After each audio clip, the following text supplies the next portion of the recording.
we have been talking freeing of these temples. Temples are already free, in my opinion. The government cannot interfere with the church or a mosque. Do you know who is the head of Friday Museum now? If I want to have the shift to my Lord, I should pay 10 rupees. Yes, nonsense. So if you don't care, and you cannot say, oh, the dog has come inside, because that's the nature of the dog, This is a Hindu Rashtra at the end of the day, whether you like it or not, this is a Hindu Rashtra. So, whether it is Islam or Christianity, these are all religions which came from outside. We gave them place to stay. Nobody is interested to even give a 5 rupee only to got a laugh in it. This is the reality. Yanmar has now become a political talking point because of the media attention. Ram Setu is nobody's problem. What is preventing Mr. Modi from signing this? Show the intent that declare Ram Setu first as a national monument and protect it. Maybe you are pro-BJP or I don't know. No, I don't see any difference between BJP. How we can improve the common man's life?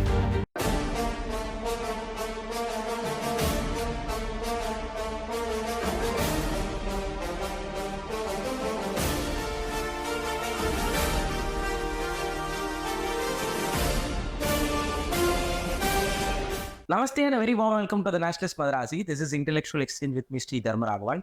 In today's episode of the Intellectual Exchange, we are joined by Rangarajan Narasimhan. He is a temple activist and he has been fighting many cases in the Supreme Court as well as in the High Court of the Bar. So, pleased to have you, Rangarajan Narasimhan. Thank you so much, Swamiji, for your presence and your interview.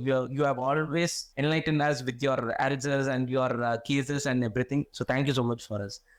Thanks for having me. So what next? Because we have been talking for a very long time about freeing of these temples, and it seems like more or less the BJP is going to come back with a bigger majority this time in 2024.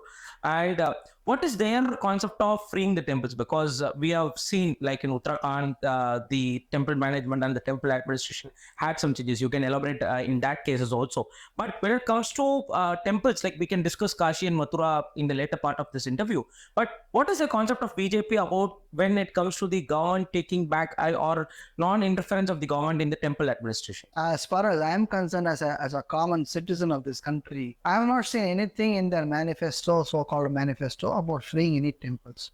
Number one. Number two, temples are already free, in my opinion, as per the Constitution of India. It may not be true in the practical sense, but as per the laws of the land, the temples cannot be managed by the government and cannot be interfered by the government, just like the government cannot interfere with a church or a mosque or a gurudwara, for that matter. So, to free temples in my opinion, is already there. It is only for us to take, and but the awareness of the rights of the people is very, very, very much missing, and no political party is ready to create this awareness for that matter. As any political party, even BJP also does the same thing by projecting only those portions which are beneficial to them from the electoral perspective, and otherwise they don't make a fuss out of it. For example, we all know what happened with Ayodhya, Ram Mandir. While people can say, no, it is not political, it is very much political. Everybody knows that. Everybody knows that. While that is political, I'm happy as a Hindu that I'm happy that the Ram Mandir is built there. One way or the other, it is built. That is all I am worried about. This is the birthplace of Ram. Ayodhya is the birthplace of Ram. It deserves a temple for Ram, and Sri Ram's Mandir was built there. That I'm happy about that. Whether it is built politically or apolitically, doesn't matter to me as long as it is built. And as long as it's going to be legally built. So, but on the other hand, the same BJP is silent, is very much silent on the 2,500 acres that the central government is leasing permanently out of Vedaranyam Vedapuriswara temple in Tamil Nadu, salt pans. Okay. 2,500 acres of salt pans has been given on a perpetual lease, not by us, by the slave India. Before freedom, the courts then said that the lease is going to be a perpetual lease and they charge rupees 2 per acre in those days. And even today, per acre per annum. And for 2,500 acres, they are paying somewhere around 4,500 rupees per annum. Okay. Still. This is right now under the Ministry of Salt. Okay. Nobody talks about it. Nobody talks about it at all. This is a gross injustice to the very Shiva who is there in Vedaranya. While we are talking about Kashi, Mathura, Kedarnath, Badrinath, all those things are fine. But I think we have one eye, there is eyes, and other eye we have mirchi or pickle or whatever it is. And unfortunately, that is how the political scenario goes. As a citizen, as a bhakta, I want people to have their allegiance towards to their gods, whether it is Shiva or Vishnu or Krishna or Rama, whoever it is, or Muruga or Vinayaka or Ganapati, whoever it is. Their allegiance must be towards this, and they should work on behalf of their gods and goddesses to find the best possible political party which is going to do the right thing as per law. We are not asking, at least I am not asking anything outside of the purview of law. For example, this Vedaranya Vedapurisura temple is on a perpetual lease as per the order of the courts. Unless otherwise the central government enacts an act specifically for Vedaranyam Act, something like that, like they need for other places. It's injustice forever. 2,500 acres of salt pan. And this is only central government's part. There is a state government part which runs into 10,000s of acres. They are in the same place. And I do not know whether they pay anything at all. At least the central government is kind enough to give me the response for the RTI saying that they are paying ₹2 per acre. So at least that much is happy. But so the will to create laws to set off some injustice that has happened long time back, even before freedom, by the Britishers onto us, on the Hindus, continues today, and I don't see there is any will on any government for that matter, whether it is BJP or Congress or Communist or anybody for that matter. Communist is not there in the country anymore except for in Kerala. So they don't have any willpower. They have not demonstrated their willpower to do justice to the Hindu temples. No. There is a lot of science for doing good things for the Muslim community and the Christian community, which we call as appeasement. Every party does, including BJP. Every party does that. And that is, without that, you cannot survive in this country in a political scenario. I understand that much.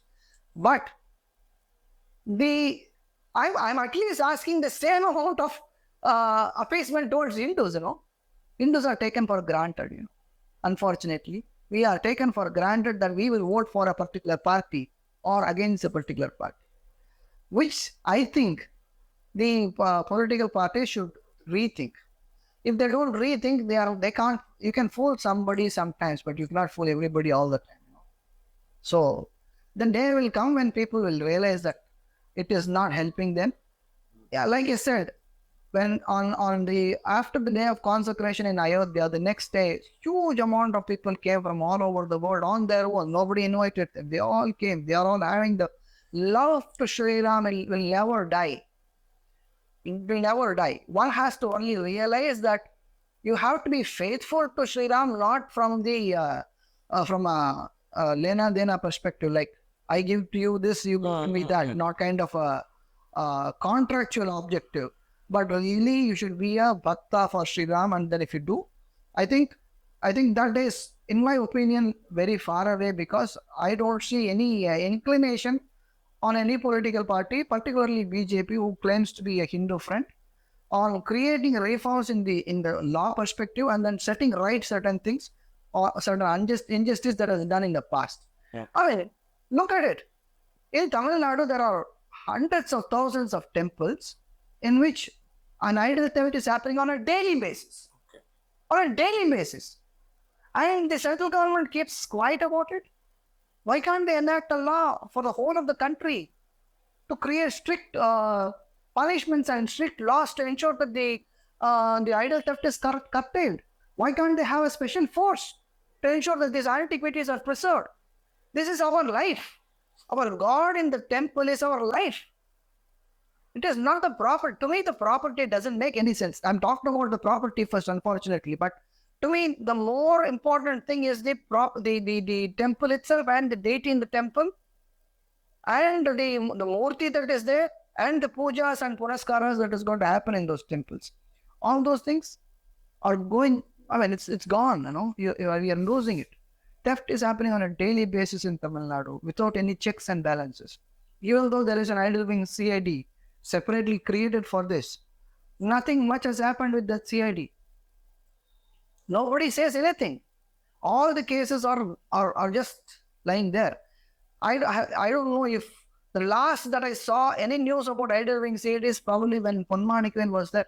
I think at that time, most of the daily newses will be occupied by recovering a statue. Yes, he did a good job in at least having creating the awareness in the public, and then creating a fear in the mind of those culprits who are actually stealing these idols. He created this kind of a fear in their mind. But after Mr. Ponmanikwen went, do you know who is the head of idol CID now? I don't know. Nobody knows. Nobody cares, including the media. The media was so interested to go before Mr. Ponmanikwen and ask him questions to get a bite and then get Sensations. create sensations. But where are they now? Why are they not asking the same question to the next IG who has taken over? We don't even know who he is. Why is this? Why should it be like this? Why should the central government keep, be so indifferent to what is happening in Tamil Nadu about the thefts that is happening on a daily basis? These are all questions which I don't see anybody even discussing about. Probably I am only saying this, and people who are watching this, all those BJP bucks will be against me. I don't care, because I am a buck of Sri Ram, nobody else. And to me, I need to do the right thing for my Sri Ram, and I will do. Through this, if anybody looks into it, I think they should ask a serious questions to the conscience, and then say whether they are doing the right thing by the Hindus or not. That they have to understand. When we talk about the temples theft, I think most of the cases happens in Tamil Nadu. Like we recover 500 years old statue, 600 years old statue. Isn't it the state government the primary source of which are the primary source who should be held responsibility for all these kinds of a thing, or who is responsible? It is a question of law and order. Theft is a question of law. Whether it is a theft in a home or in a temple, theft is a theft. There is no difference in the law. Okay. In fact, the theft in the house is actually getting more punishment than the theft in the temple. That is how the law is today. Okay. Probably if you go burglar in a house, I think the punishment is about 7 years. And if you do the same thing in a temple, it is 2 years. I'm not exactly sure, but this is the kind of differences. Of course, it's a state subject. But that doesn't mean that the heritage is not only a state subject, it is a world subject. Central government should equally play a role, in my opinion. It is not only about Tamil Nadu. Okay. See, I am from Tamil Nadu and I know what is happening in Tamil Nadu. I don't know what's happening in Karnataka and Andhra Pradesh and Orissa and Meghalaya and Madhya Pradesh. I don't know. Obviously, there are no very older temples in places like Delhi, because they are all massacred long time back. They are all demolished by the invaders. There is no heritage left here, unfortunately. But even going down south, you still have certain remains which are there. In Karnataka, there are several old temples which are very beautiful, which are dilapidated. And whether there are murtis or not, any records are there. ASA is a central unit. They are supposed to protect these monuments. They're supposed to protect. So it is also a central subject. While the law and order is a state subject and the state is supposed to have the primary responsibility, I feel the central should also play a role from the heritage perspective, from the cultural perspective. They have a role because they have a department. They have a whole department called Archaeological Survey of India. They have it, and there is a mandate for them to protect these monuments. Protecting is what? To ensure that there is no vandalism and there is no theft, isn't it? So they are equally important. Tanjavur, a big temple that so-called we all call it as Tanjavur Brihadeeswara temple, the big temple, is under ASI protection. But you see, a few months, one month back, you see people are trying to break open the flooring that is there, and nobody cared. That's not protection. That's destruction. Who is going to question this? If you talk to ASI, they say we don't have funds, we don't have resources, we don't have people. That is not an excuse for a department, That is not an excuse for the department. The department should be funded properly. Who is supposed to fund it properly? The state. Central government should allocate enough funds to the archaeological survey department, India, and more archaeologists there, and add a scientific approach to that. Use the technology to protect most of the monuments that are available. So they should do it. And so it is a central subject as well, in my opinion. Wow. While the theft is a state subject, the protection is everybody's job. You and me, everybody's job. So, sir, what is the way forward? Because we not only theft and the temple mismanagement or the administration, and I think there is when we speak about Tamil Nadu, there is a more of an state encroachment or a state involvement or HRNC's involvement and HRNC's encroachment, which plays a major role and which interrupts in the day-to-day functioning of the temples or the many things as well. So, what is the way forward? And can we? Are there any steps to avoid this? Are there any steps to what we say, like dismantle this kind of a structure which is there in Tamil Nadu? Yesterday only I had a Twitter space meeting with a group called Smart organized it, and they wanted me to speak on the very same subject. And I only told them this, that the right for managing our temple is a fundamental right and Article 26 of the Constitution of India. And the in Tamil Nadu Indo-Religious and Charitable Endowments Act 1959 is in line with this in most of the places, and some of the places it is not, which needs to be challenged and supported by somebody, Otherwise it will stay put. So within the ambit of this constitution and the laws only, the government can operate. Beyond it, if they interfere, that is illegal. Who's going to question this illegality? If the fence is going to eat the crop, who's supposed to be blamed? The problem is that today, when the state government encroaches upon the rights of the individual, either individual or a community, and then suppresses them and then oppresses them and then grasps their power and then mismanages their religious institutions, where do we go? We can only go to the court. Or the central government should, or the governor locally should be in a position to have a say on what is happening. They should have a check. See, unfortunately, the country, even though it got independence long time back, we are still not in a position to implement the law that is left by Britishers to us. We still hold majority of the law is only Britishers' law that we have. We are not even in a position to implement them, and it's the whole failure as a country for us. The day when the country, I'm sure the day will come, may not be in our lifetime, but definitely we will grow forward.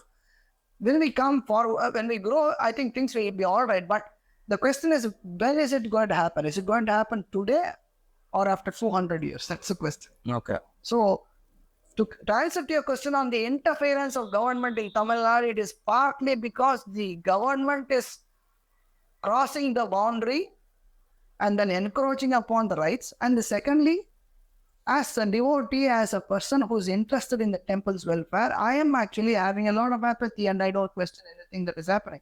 Today, as we speak, I actually tweeted one yesterday in Kanchipuram Sri Varadaraja Perumal temple. They are actually selling ₹10 ticket for everybody to enter the temple. Okay. If you want to enter the temple today, because today is Garuda Seva, a special occasion. Everybody wants to have a darshan of Lord on Garuda, right? So it's an auspicious occasion for everybody. So people would throng into the temple. So the government thinks that is a very good time for us to make money. And they introduce a 10 rupee ticket. Yesterday evening, without ₹10 ticket, you cannot enter. They create a situation. And everybody, only 10 rupees, no, I will put 10 rupees has got no value today, no? So everybody wants to give the 10 rupees to enter the temple. Nobody has got the common sense to ask a question, why should I pay 10 rupees to enter my temple? I think it happens most of the temples. This is nothing but jizya. If I want to have darshan to my Lord, I should pay 10 rupees. Nonsense. And what about the person who cannot even afford 10 rupees? There are lots of people, below poverty line. When I put an RTO, it's just 34 rupees. Is the earnings for below poverty line. 32 or 34 rupees per day. Per day or per month, I don't even remember. I think it's per month. Per month. So, 10 rupees, how can he afford? And does he not have the right to have darshan? How can you do? And people are saying, today morning there will be anyway rush. So they will allow everybody. Then why did they publish tickets for yesterday, 10 rupees? And where is this accounted? Is it accounted? Is it legal? The ticket, is it nobody questions. And when you don't question, you'll be cheated. So it is not only the government's fault. The same thing happened during Attivarala time. Thousands of crores has been on rotation at that time. Thousands of crores. My estimation is at least 1,000 crores for the 40 days. And they printed passes. And we know that the passes were sold for 50,000 rupees in the black. And there were so many videos where even the collector was questioned there. The police were selling the passes. It's all happening. Till date, not a single question on how much money did you make during that period. Today, what is going to happen in Kanchipuram, the same elite temple? Do you think anybody is going to ask any question on how much money did you get? Nobody will do. That is the biggest problem. It is not the government's interference. It is the lack of your interest on your temple. It's a fault of me who is not showing any interest to protect my temple.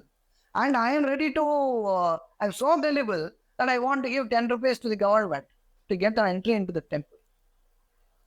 This is atrocious to me. This is absolutely atrocious. To enter a temple, I should pay 10 rupees? Nonsense. How can you ask me money to enter a temple? Who is asking this question, this 10 rupees? Not the temple management, but the government is asking through their executive officer. And nobody questions. The government does not care for this.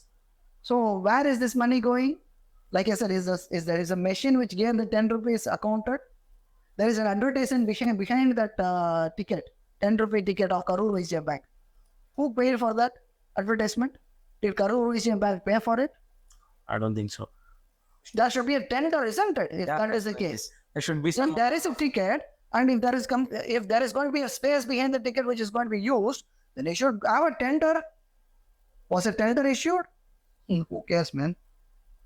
So if you don't care, obviously, I tell that in Tamil we say, "Veetu tharma vecha naai ulla podavum." That means if you keep the door open, dogs will come inside. You should have locked it. And you cannot say, oh, the dog has come inside, because that's the nature of the dog, It will come inside. Whenever there is an open door, it will walk through. And when it walks through, it will do what it does. You gotta blame the dog. It's not the fault of the dog. It's the fault of the person who has kept the door open. When it comes to the financial mismanagement, often there are reports or often there are news which comes in that money from the temples is being used in the other religious sectors or other religious financial institutions like mosque and churches as well. So is that true to an extent? Like because there is no evidence to this, but I can't say it will not happen. Okay. I mean, let us not go into the churches and mosques. The recent attempt of the government of Tamil Nadu to encroach in the land belonging to Vallalar community. This is a community, people from the north of India may not know who Vallalar is. He is a saint who is a Shaivite, but he believed in formless worship. Okay, Shaivites usually have the Shivling or the Nataraja or a form for Shiva to worship. But Saint Vallalar believed in Arupa, that is without formless. And there is a place in Pondicherry, in Vadalur, there is a place, and there is about 100 acres of land, which he believed that it should be kept open. No construction to be done.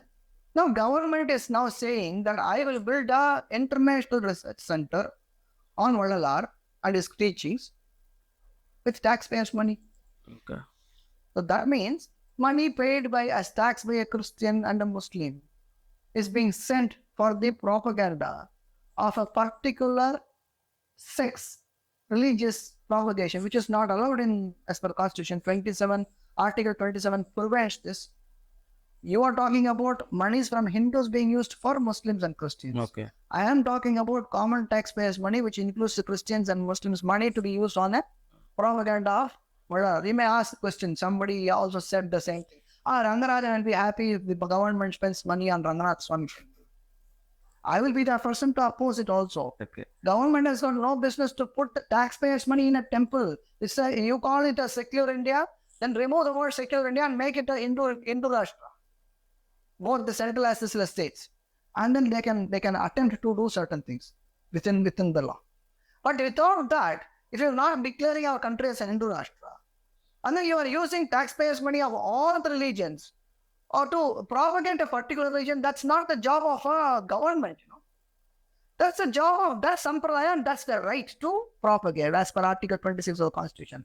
The Vallalar followers have all the rights to propagate, have all the rights to construct anything. But the government cannot do it. The government can only give permission if it is done in a public property, or if we are asking for a property or some concessions that government can facilitate that they can do for any religion. It's like anybody for that matter. But to spend the taxpayers' money on a particular thing, that too by encroaching that place, that too against the wishes of the followers of Vallalar community, is absolutely nonsense. So, Vallalar community is not happy. Government is using taxpayers' money to encroach upon the property which is supposed to be left open area to construct 100 crores of rupees. Government of Tamil Nadu is spending 100 crores of rupees. I think that area itself is very big. It's a very big 100 acres area, and government is encouraging 3 acres, and they are saying they are trying to build an international research center on Vallalar. What is the research center? If you look into the paper, you see toilets, restrooms, bedrooms, dormitories. Is it a research center? This is not a research center. Research center will have people who are doing researches. You need to have a look upon the books, etc., And the Saint Vallalar propagated ahimsa, non-violence, not eating meat. He was so against meat. If the government of Tamil Nadu is so interested in propagating Vallalar's teachings, they should actually ban slaughter of any animal in Tamil Nadu. Will they do it? They should be. He is against alcohol, etc., Will the government of Tamil Nadu ban Tasmac? They don't know. So, to answer your question on whether money from one sector is being used in another sector, indirectly it may be. Directly it cannot, as per law. Okay. Money that belongs to a temple is for the temple, it's a private temple. A temple, for example, let us say there is Sri Rangarajan Swami temple in the place from where I am coming in Sri Lanka. That's a separate temple. It's a Sri Vaishnava temple. There is a Parthasarathi Swami temple in Triplicate, which is also a Sri Vaishnava temple, which is in Chennai. The money from Rangarajan Swami temple cannot be used by Parthasarathi Swami. Even that cannot be. These can't be interchanged. As per law, because they are separate entities. It is a separate trust. To bring it under the umbrella of the law, it is a separate trust. So, Parthasarathi Swami temple in Triplicate is a separate trust, and Sri Rangarajan Swami temple in Sri Rangam is a separate trust, even though they are from the same religious denomination. So, you cannot transfer money from one to this otherwise, unless otherwise you have the approval of the Board of Trustees. But Board of Trustees are not there in both the places. What is happening though is right now, money from Rangarajan Swami temple is being transferred to the Shiva temple in Mylapore. Money from Shiva temple in Mylapore is being transferred to the Kali temple in somewhere. Money from Kali temple is transferred to somebody else. Where is this money going? It is like that the magic trick, Rotation. They have the 3 or 4 cups, and the magician will put a ball in one of the cups, and he will do this, and suddenly the ball will vanish, all the cups. That is what is happening. So where does this money go? Like I said, today, like in Kanchipuram, they are putting this 10 rupee. Where is this 10 rupee going? It's neither going to the temple's coffers, nor going to the government's coffers. So, but where is it finally going? It is going to some individual's pockets. Okay. So, again, to come back to your question, is it the money being used to fund other religious institutions? I don't think it's going to happen legally. Okay. If it's happening illegally, then there is course for the government to take actions. But like I said, if the fence is going to eat the crop, you can stop it. Unless otherwise you and I are aware of it. And then we demand. Coming to the national level, sir, we recently had the Pran Pratishtha of Ram Janmabhoomi, and people, of course, say that we are going to fight for the other two temples, and not only the other two temples. There are nearly 40,000 temples which has been destroyed by the Mughal invasion and the Delhi Sultanate's invasion as well. So we are going to fight against that. Leave about the 40,000 temples. As far as we know about the Mathura as well as the Kashi Vishwanath temple and Mathura Krishna Janmabhoomi temple, which is there. So, do you think that the BJP government or the upcoming government that is led by the BJP will take action against or will do the necessary things? Because we had the Kashi Vishwanath corridor which is coming in, and now the Gyanvapi case is also there in the court, and we found the evidences that that is a Shiva temple which is there, and in case of a Krishna Janmabhoomi, the case is entirely different. We all know that it's a birthplace of Lord Sri Krishna, and it has been there, and all these court has been fighting all these. I mean, the people have been fighting the cases in the court for a very long time. So what next? Pran Pratishtha and Ram Janmabhoomi, Ayodhya has been done. So Kashi, Mathura, can we expect Kashi and Mathura? What are the legal challenges in both of the temples? There are many questions in your one single question, because see, we are talking about Kashi, Mathura and other temples. That is one part. The part of BJP in trying to get this back is another part. And there are several such parts in your question, which is a huge question basically. In my opinion, any temple that is destroyed in the past by invasion must be restored. Because that is an injustice done to a person who was not able to defend himself. As a country, Bharat must ensure that justice prevails. What is taken away in a wrong way must be restored back to the person who is rightly owed. So, in my opinion, important places like Mathura must be restored, and I'm not like Sai Deepak kind of people who will talk about 40,000 people return those things to me. It is nice to be having a debate with a Muslim on the stage. But let me ask one straight question to all those people who are wanting 40,000 temples. What have they done to one temple to restore them? One temple. Have they at least gone there to light a lamp?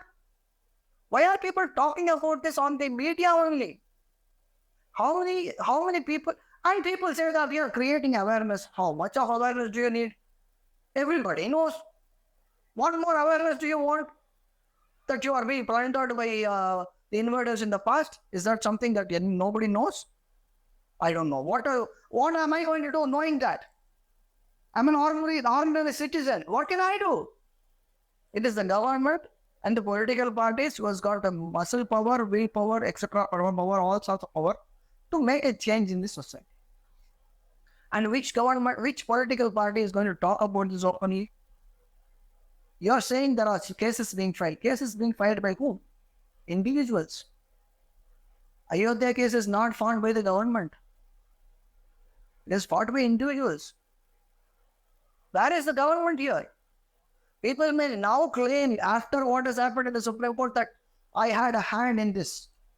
That is a political posture, but it is actually a verdict of the Supreme Court that ensured that the Ayodhya Ram temple is being built.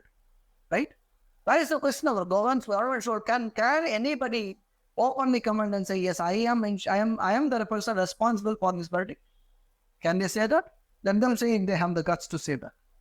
So if they don't have the guts to say, they cannot claim also. Similarly, for other places, Kashi, Mathura, etc., 40,000 temples, the government should take a stand. It cannot be political posturing outside in the social media and in the mainstream media to say, yeah, we will bring it back. What have you done to bring it back? It is a Jain who is actually fighting for the Shiva temple in Gyanvapi. Okay. He's a Jain. and he is fighting in the courts. Nobody even does, people does not even know his name. And they think BJP is doing it. That is wrong, in my opinion. That is totally wrong, morally wrong. Again, politically, they may score points. I don't know. I'm actually, I will be not surprised if Congress also comes up and says we will build Mathura and Kashi. Okay. I will not be surprised. Okay. If they, I'm sure they will be defeated. That's what the popular opinion is in this current assembly. And if they are defeated, they have to come back and they have to catch hold of the Hindu bandwagon. There's no other option for them. And they will also probably come and then say, we will also build Mathura and Kashi. They will probably fight some cases also. Otherwise, there is no chance for anybody. This is a Hindu Rashtra at the end of the day, whether you like it or not, this is a Hindu Rashtra. It used to be 90% Hindus, probably today is 80% Hindus. But as Bharatism is a land for Hindus, you don't have to declare it. It is given for me. As a Hindu, I am telling you. I don't have to have something written somewhere. It is my property. This in this country is our property, Hindus' property. We allowed other countries men to come and invade us for some reason. Maybe some of the kings were weak at that time. And they allowed and they plundered basically. Whoever came inside, plundered us, raped us, and left some of us converted. That is the truth. Exactly. So, whether it is Islam or Christianity, these are all religions which came from outside. So we gave them place to stay. So it is our land, we gave them place to stay. So to me, this is Bharat Desh is what we always say. No? Whether in whatever language, it is Bharat only. So, like I said, we want as many temples, but there is no point in asking for temples without any interest in playing a part in the temple. Today, it has become a fashion to talk about things like this. Nobody is interested to give a 5 rupee oil to God a lap in a temple. This is the reality. People don't care. How many temples do they know?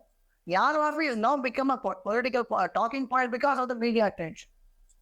Otherwise, who cares for it? It was there all the time. All the time it was there.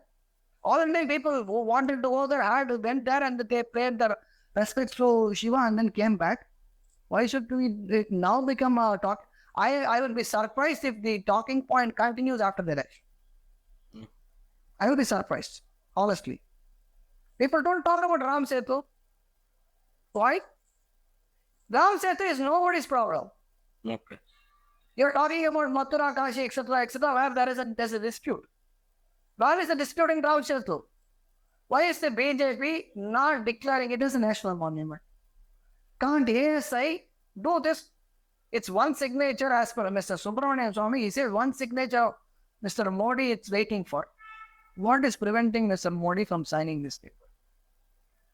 Show the intent, man. Show the intent where it matters. Your version is okay for a common man. They will clap and then vote for you. You can take your votes, but show the intent. Declare Ram Setu first as a national monument and protect it.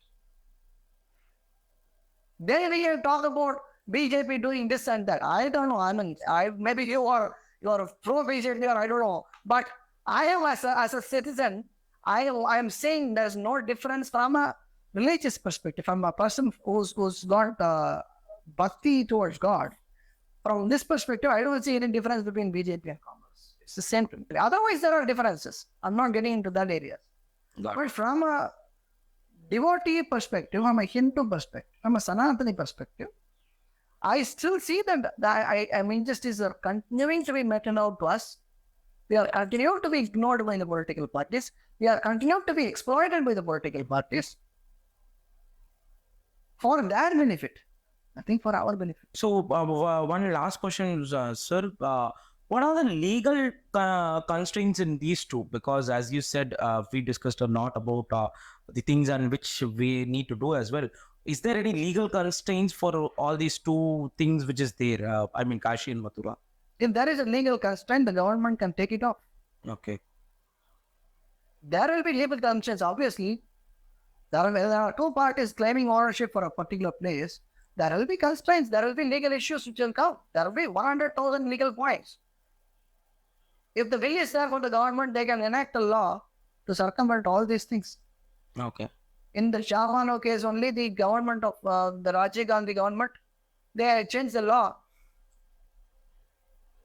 to prevent pension to be given to a lady, to a Muslim lady. They changed the law.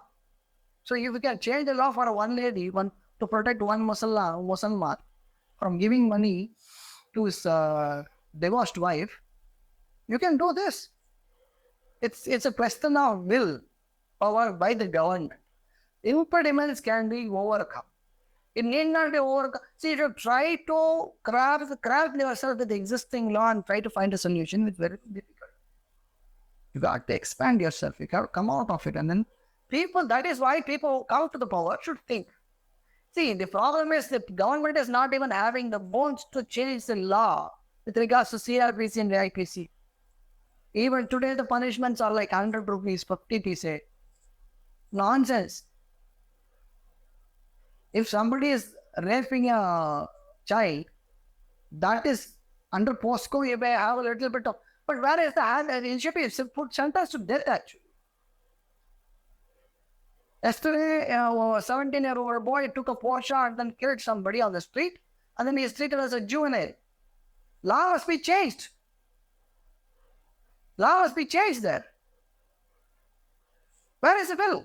We are still keeping 18 years. This guy is 17 years and 8 months. So he's a juvenile, is it? He is not an adult anymore, is it? In another 4 months, he's going to be adult. He is drinking in the pub and he is driving a Porsche. I don't know whether he killed purposely. I'm not saying that. It's an accident, it is an accident. But you are not supposed to be behind the wheels as per the law. And then you can hide behind that you are an underage. And then ask to be written an essay on how not to make an accident. That is making a mockery of all of us, right? That is wrong. So change the law. Do you have the guts to change the law? Always there is going to be a gray area. So even if you reduce the juvenile age to 16, let's say if somebody is going to cause an accident when he is 15 years old and then let's say 8 months, then there is a boundary again. It has to be a case-to-case basis, but it cannot be treated. But if somebody was prevented by law from driving a vehicle, drives a vehicle, doesn't matter whether he is juvenile or otherwise. He should be punished. Now the media is going bonkers about the homeowner who gave the money, gave the drinks to that fellow, the father who, whether the boy took it with the knowledge of the father or not, nobody cares. Everybody blames the father. I think he's also arrested now. Let them go through that. That is their fate. Because you have already, some lives are lost. You can't replace it. Exactly. So, I mean, that is the law is the. That is where I'm saying it. What is the law ministry doing? Go to the Supreme Court here. Right now we are in Delhi. I have been working with Supreme Court trying to file a case now. How much of red tape is, I don't understand what kind of mindset is there.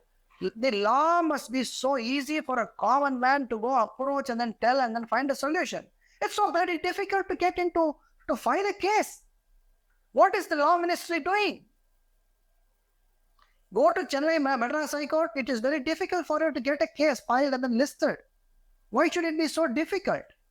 Why should there a price for us to get justice? Why should I be a rich man only to go to the court?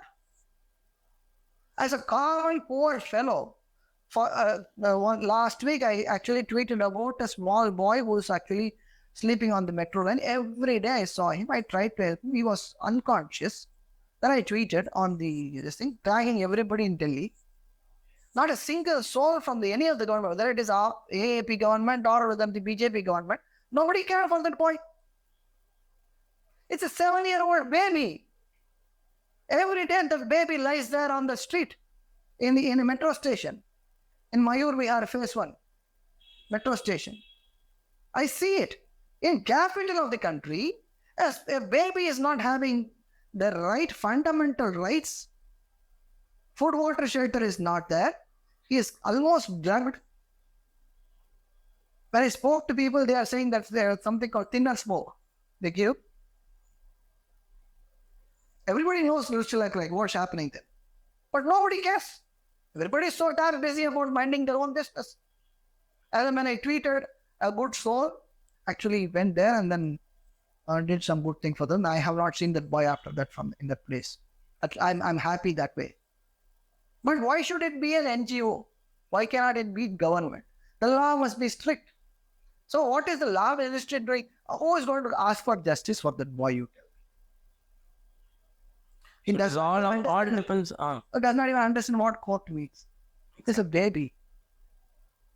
As a responsible adult citizen of this country, it is my response. If Bharatiya says, Tani oruvarukku unavinayalli janathile ezhuthiduvom, meaning if one person goes on, is going hungry, let's destroy the whole jagat, universe. That is how much of anger he's got for seeing a person going hungry.